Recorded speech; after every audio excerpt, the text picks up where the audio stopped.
जय गजानन, जय श्रीमन नारायण, जय आदिशक्ति माता। प्रिय भक्तों, जैसा कि आप जानते हैं, हमारे इस चैनल पर आषाढ़ मास महात्म्य की कथाओं का श्रवण कर रहे हैं। तो अभी तक आपने कथा अध्याय 6 तक श्रवण कर चुके हैं।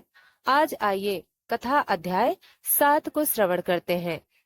प्रिय भक्तों, हमारी हर भक्ति वीडियो आप तक पहुंचे, इसके लिए वीडियो को लाइक सब्सक्राइब नहीं किया है तो अभी कर लें। बेल आइकन को जरूर दबाएं ताकि हमारी हर भक्ति वीडियो आप तक पहुंच सके। दोस्तों, जैसा कि आप जानते हैं, आज मंगलवार का दिन है, तो सबसे पहले हम श्रवण करेंगे मंगलवार की व्रत कथा।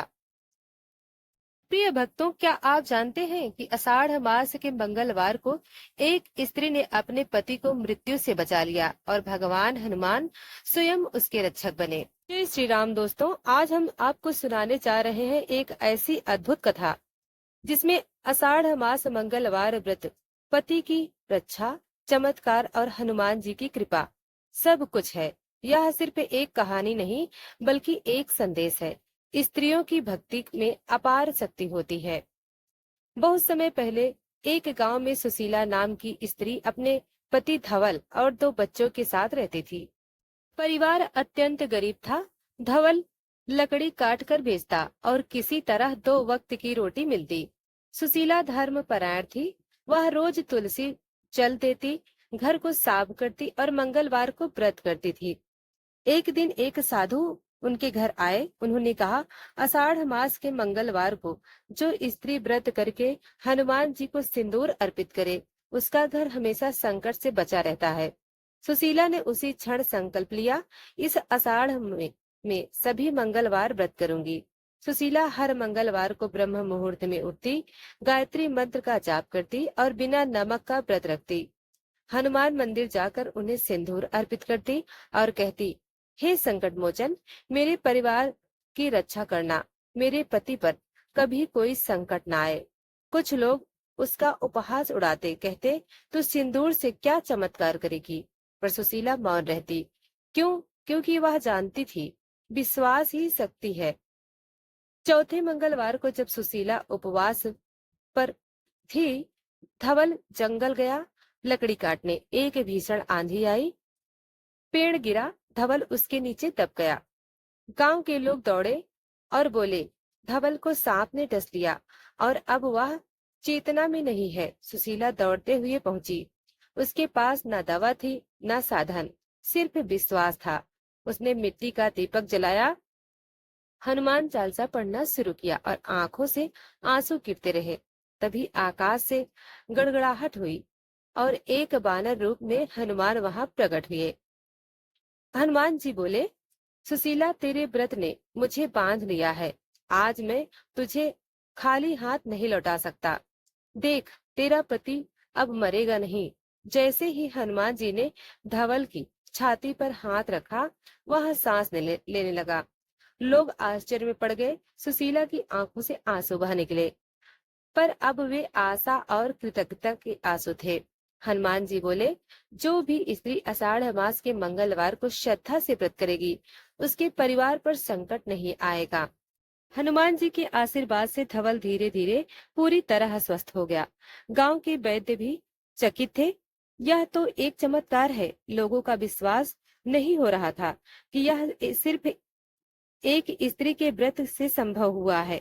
गांव की बुजुर्ग स्त्रियां उसके पास आईं और कहा, बेटी, तूने तो इस गांव को भी पुनर्जीवित कर दिया है।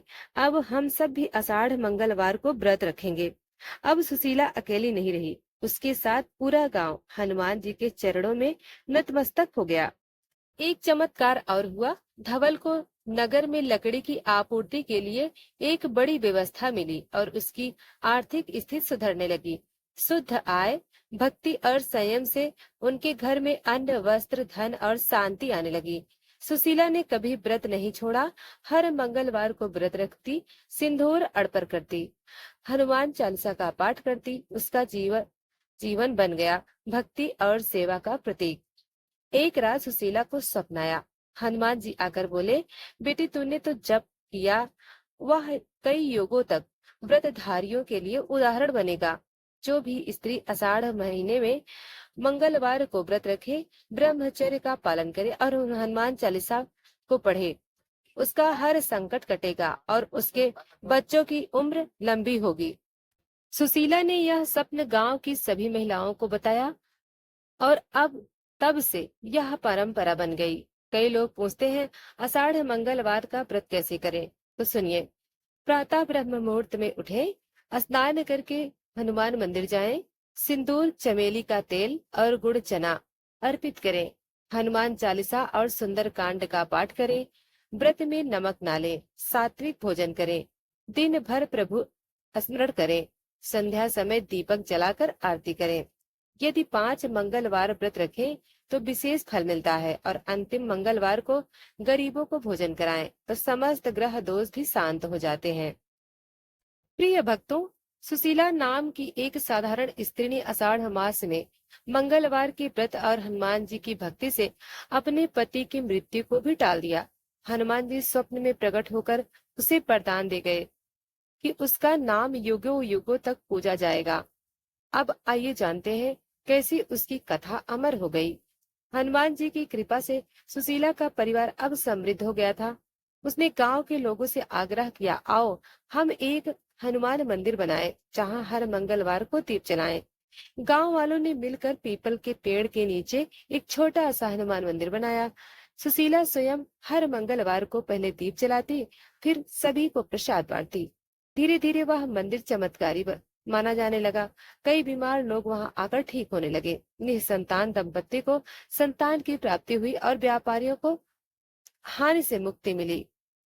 एक दिन जब सुशीला बहुत वृद्ध हो गई, उसने अपने बेटे को बुलाकर कहा, बेटा, मैं अब यह देह त्याग रही हूँ, लेकिन हर मंगलवार को यह दीप जलाना न भूलना।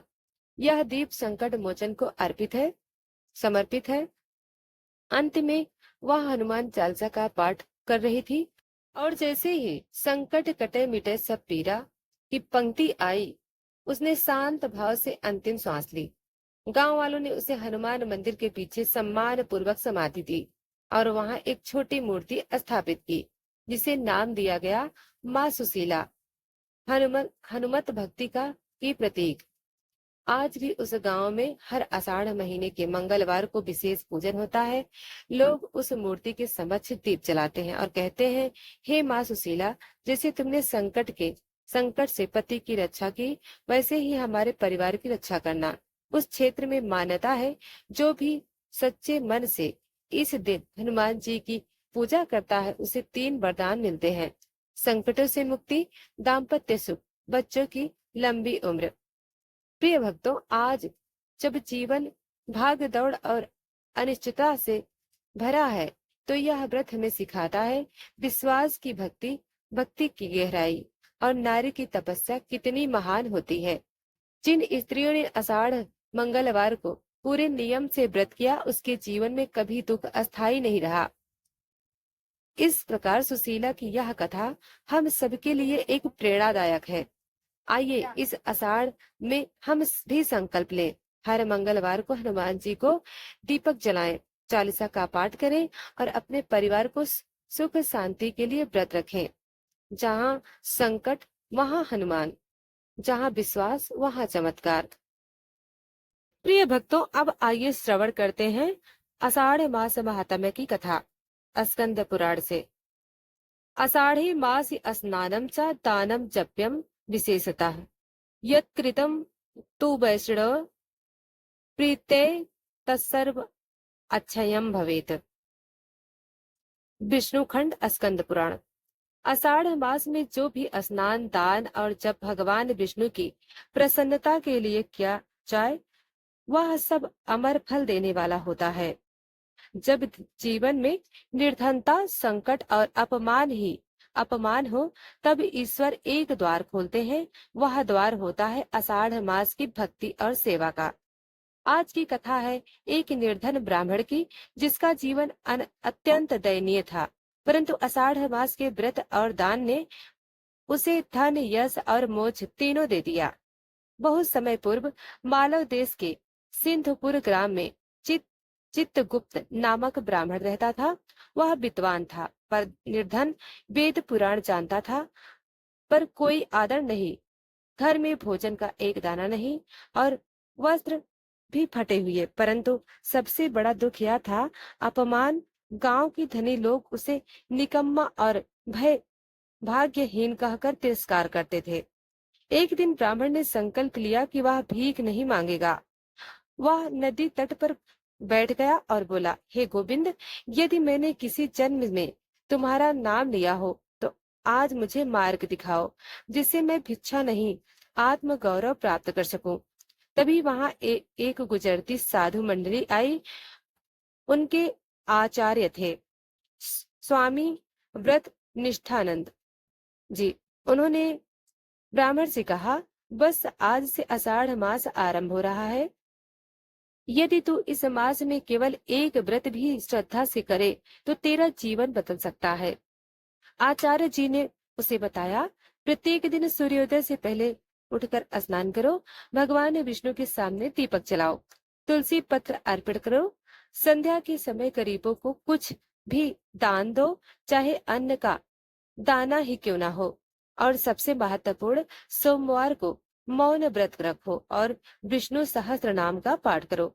ब्राह्मण ने कहा, स्वामी जी, मेरे पास दान के लिए कुछ नहीं है। स्वामी बोले, भाव, सेवा और नम्रता, ये ही सबसे बड़ा दान है। ईश्वर को घी नहीं चाहिए, ईश्वर को समर्पण चाहिए।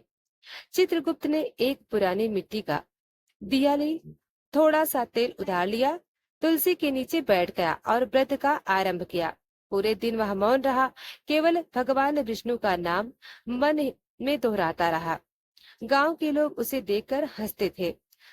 कहाँ का व्रत और कहाँ का भगवान, पेट भरने के लिए है नहीं और चला है विष्णु को मानने।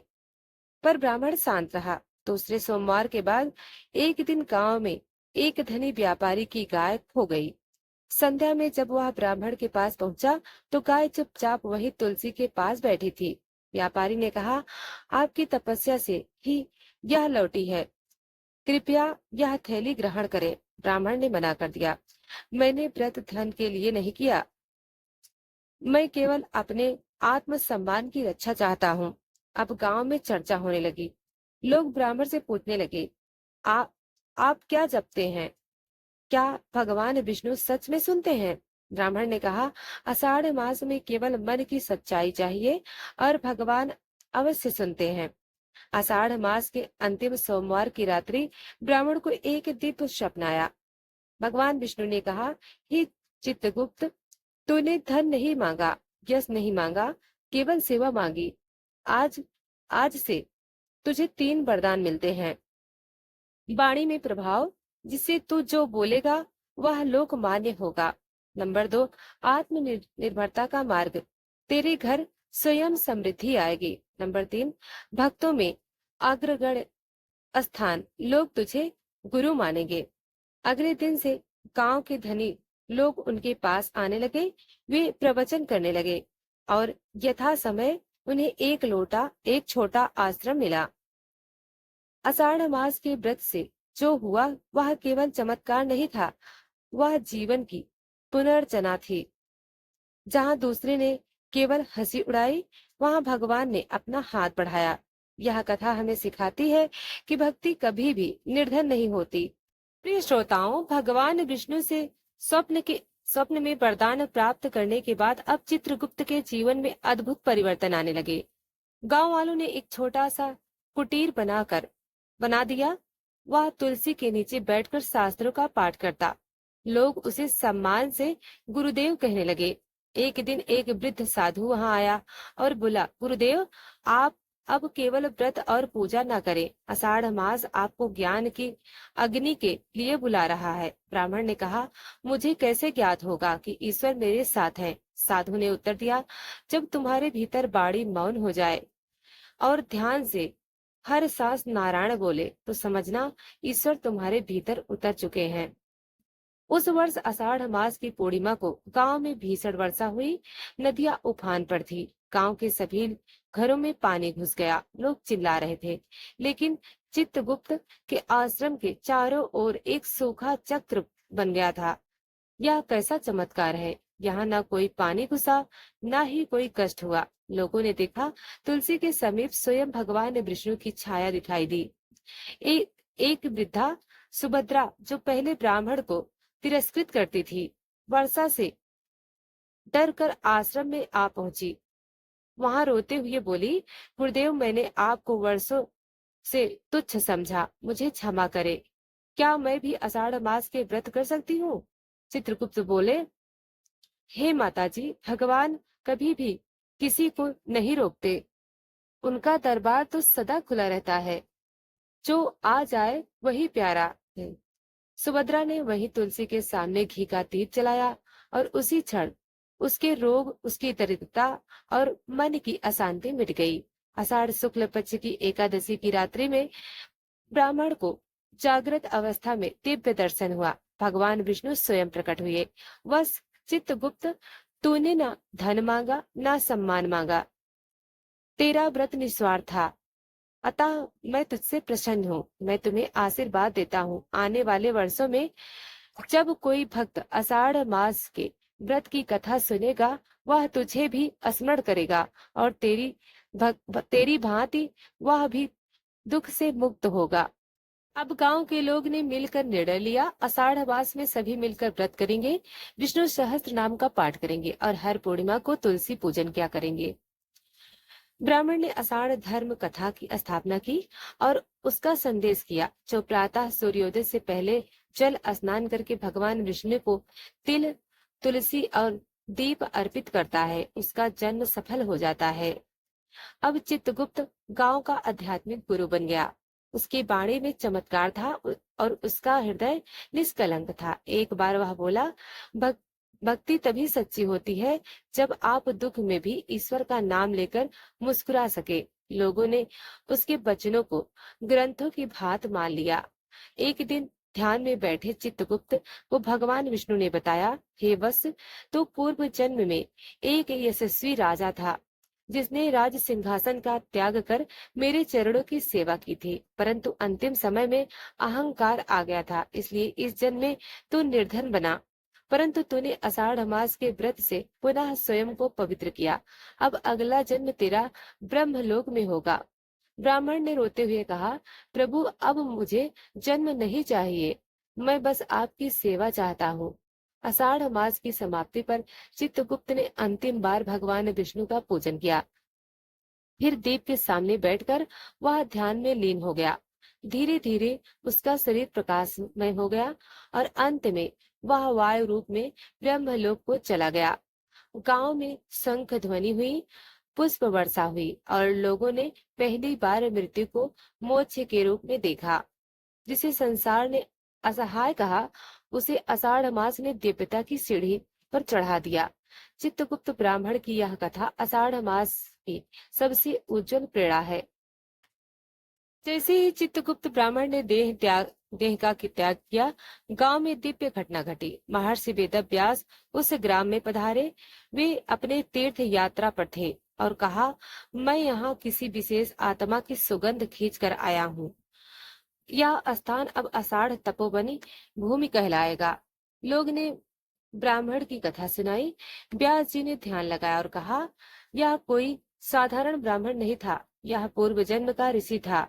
इसने ही आषाढ़ मास की महिमा को पुनः जागृत किया। व्यास जी ने उसी स्थल पर बैठकर भगवान स्कंद से प्राप्त ज्ञान को लिपिबद्ध किया। में जो अध्याय जोड़ा गया वह कहलाएगा गुप्तोत्तम आषाढ़ महात्म्यम, अर्थात चित्रगुप्त ब्राह्मण द्वारा प्रतिष्ठित आषाढ़ मास की महिमा। उन्होंने इसमें यह सब बातें विशेष रूप से शामिल की। निर्धन परंतु आस्थावान की भक्ति सर्वश्रेष्ठ होती है। आषाढ़ मास में किए गए जप, दान और सेवा अन्य किसी भी मास से कई गुना फल देते हैं। सोमवार के व्रत, तुलसी पूजा और दीपदान जीवन बदल सकते हैं। भगवान विष्णु इस मास में भक्तों के समक्ष सहज प्रकट होते हैं। व्यास जी ने यह भी कहा, जिन जिन गांवों में यह कथा सुनाई जाएगी, वहां के लोग मृत्यु के पश्चात नरक नहीं जाएंगे। चित्रगुप्त ब्राह्मण की कथा युगों युगों तक भक्तों को आषाढ़ मास में भक्ति का मार्ग दिखाएगी। वर्षों बाद जहाँ ब्राह्मण का आश्रम था, वहाँ एक मंदिर बना। वहाँ प्रतिवर्ष आषाढ़ महोत्सव होता है। तुलसी पूजन, दीपदान और सोमवार व्रत की सामूहिक परंपरा आरंभ हुई। इस मंदिर को कहा गया आषाढ़ सिद्धिपीठ। लोग दूर दूर से आने लगे। बीमार, दुखी, दरिद्र सब यहाँ आकर आश्चर्यजनक परिवर्तन अनुभव करने लगे। एक बार उस क्षेत्र के राजा श्रीधर को कोई संतान न थी। वह हर वर्षों से यज्ञ, तप और साधु सेवा कर चुके थे, फिर भी संतान का सुख नहीं मिला। एक दिन एक ब्राह्मण ने उन्हें आषाढ़ व्रत की कथा सुनाई। चित्रगुप्त ब्राह्मण की। राजा ने संकल्प लिया, पूरे मास स्नान करके विष्णु पूजा, सोमवार को मौन व्रत, प्रतिदिन तुलसी पर जल चढ़ाया, प्रत्येक पूर्णिमा को 100 दीपक जलाए। आषाढ़ पूर्णिमा की रात्रि में रानी को स्वप्न हुआ। भगवान विष्णु बोले, आषाढ़ मास की सेवा ने तुझे योग्य बना दिया। अगले वर्ष तुम्हें एक तेजस्वी पुत्र होगा। और अगले ही वर्ष रानी को सुदर्शन नामक पुत्र रत्न की प्राप्ति हुई। व्यास जी ने स्कंद पुराण में लिखा है कि आषाढ़ मास में निम्न कर्म अवश्य करें: सूर्योदय से पूर्व स्नान, भगवान विष्णु का नाम जप, तुलसी पर जल अर्पण, श्री हरि के समक्ष दीपक जलाना, सोमवार मौन व्रत और विष्णु सहस्त्र नाम, गुरुवार ब्राह्मण भोजन या दान, पूर्णिमा 108 से 8 दीपों से पूजा और कथा वाचन। क्रोध नहीं करना चाहिए, तामसिक भोजन न करें, अपवित्र स्थानों में नहीं जाना चाहिए, तुलसी पत्र तोड़ना संध्या के बाद नहीं चाहिए, बिना जल अर्पण के भोजन ग्रहण नहीं करना चाहिए। अगर आप इस मास में प्रतिदिन भक्ति से विष्णु का स्मरण करेंगे, तुलसी को प्रणाम करेंगे, किसी भूखे भूखे को भोजन दें, तो आपके जीवन में सारी बाधाएं विलीन हो जाएंगी और चित्रगुप्त ब्राह्मण की भांति आपके जीवन में भी एक नई प्रकाश यात्रा शुरू होगी। जैसे जैसे स्कंद पुराण की कथा पूर्ण होती है, हमारे लिए यह स्मरण करने का समय है कि धर्म केवल शास्त्रों में नहीं होता, धर्म हमारे आचरण में होता है। एक निर्धन ब्राह्मण ने यह दिखा दिया कि जब कोई भक्त अपना अंतर्मन खोलता है तो भगवान स्वयं उसे संवारते हैं। यह थी स्कंद पुराण की आषाढ़ मास महात्म्य की कथा। अब मैं अध्याय 7 को कल सुनाऊंगी। यदि आपको यह कथा प्रेरणादायक लगी हो तो इसे जरूर अपने मित्रों, परिवार और श्रद्धालु के साथ साझा करें। अगली कथा हम आरंभ करेंगे आषाढ़ मास अध्याय 8, एक अत्यंत चमत्कारी राजा की कथा। तब तक जय श्री हरि।